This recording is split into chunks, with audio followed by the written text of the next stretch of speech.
नमस्कार दोस्तों। एक बार फिर हमारे देश में युवाओं का भरोसा टूटा है। एक बार फिर हमारे देश में परीक्षा प्रणाली सवालों के घेरे में फंसी है और एक बार फिर हमारे देश में एसएससी के उम्मीदवार सड़कों पर उतरे हैं। आप देखिए सेंटर में बाउंसर बुलाकर के बच्चे का सिर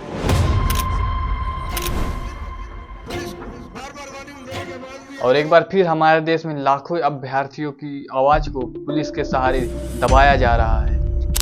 एसएससी यानी स्टाफ सिलेक्शन कमीशन, जिसकी तैयारी हर साल लाखों मिडिल क्लास फैमिली के बच्चे अपने परिवार की गरीबी को दूर करने के लिए करते हैं और रात दिन कई घंटों लगातार पढ़ाई करके इसकी तैयारी में लगा देते हैं, क्योंकि उन्हें उस सिस्टम पर विश्वास होता है और उन्हें लगता है कि एक दिन सफलता जरूर मिलेगी। लेकिन आए दिन एसएससी में लगातार स्कैमों की संख्या बढ़ते रहने दिल्ली में कई एसएससी के टीचरों के नेतृत्व में हजारों की संख्या में स्टूडेंट सड़कों पर उतरे और न्याय की मांग करने लगे। तो बदले में इन्हें लाठियां मिली, हिरासत में लिया गया और पुलिस की गंदी जुबान का सामना करना पड़ा। इस आंदोलन में Rakesh sir, Aditya Niranjan sir, Neetu ma'am और अभिनय सर जैसे चेहरे शामिल थे। ये केवल टीचर ही नहीं बल्कि हजारों स्टूडेंट्स के दिलों पर राज करने वाले टीचर थे।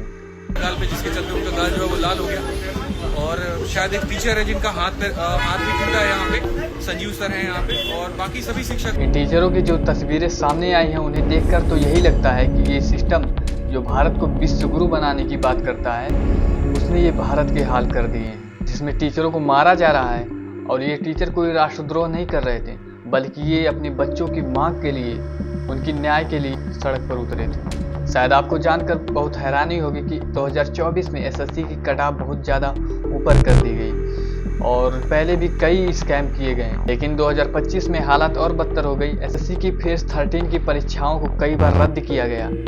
सेंटर पर कई स्टूडेंट्स के साथ बदसलूकी की गई और कई स्टूडेंट्स को टेक्निकल प्रॉब्लम का सामना करना पड़ा, जिसके कारण कई अध्यापक और हजारों की संख्या में टीचर दिल्ली के कई इलाकों और जंतर मंतर का घेराव किया। और इन टीचरों और बच्चों की पिटाई सिर्फ इसलिए की गई क्योंकि ये न्याय की मांग कर रहे थे। एक टीचर जो किसी देश और समाज की नींव को खड़ा करता है, उसी को आज पीटा जा रहा है। टीचरों ने ये आरोप लगाया है कि कंपनी एजुकेटी जो एसएससी का एग्जाम करवा रही है, उस पर पहले से ही टेक्निकल प्रॉब्लम और कई स्कैमों को लेकर आरोप है, फिर भी उसी कंपनी को जिम्मेदारी दी जा रही है। छात्रों और टीचरों ने एसएससी प्रोटेस्ट में कई चीज़ों की मांग की है, जिसमें पहली है एजुकेटी पर बैन लगाया गया। दूसरी ये कि परीक्षा और रिजल्ट की तारीखें तय हो, जैसा कि यूपीएससी में होता है। तीसरा ये कि पारदर्शी नॉर्मलाइजेशन प्रक्रिया हो। चौथा ये है कि परीक्षा का लेवल उचित हो और क्वेश्चन पेपर में कोई गलतियां ना हो। पांचवा ये कि नियुक्ति जल्दी किया जाए और छठवां नियुक्ति के बाद वेटिंग लिस्ट जारी किया जाए। सातवां ये कि एग्जाम सेंटर ज़्यादा दूर ना किया जाए। आठवां ये कि प्रशिक्षित स्टाफ और